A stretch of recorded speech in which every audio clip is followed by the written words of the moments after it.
Higher secondary first ইয়াৰত ছোৱালীয়ে নাম লগোৱাৰ লগে লগে উইদিন 2 মান্থছ আমি 10,000 টকা তেওঁলোকৰ একাউণ্টত ট্ৰেন্সফাৰ কৰিম।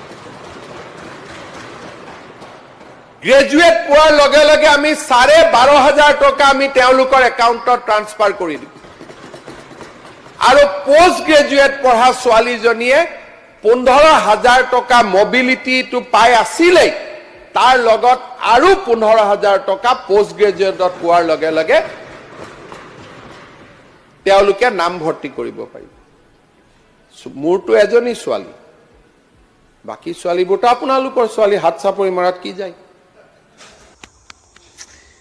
বাহ বেহেন ছোৱালী দেখছে হিমানটো আমাৰ কথা ছোৱালীৰ কথাই কৈ আছে। এই মামাই তাৰমানে ছোৱালী আৰু তিৰিবিলাকক চিনি পায়, বাকী কাকোৱে চিনি নাপায়।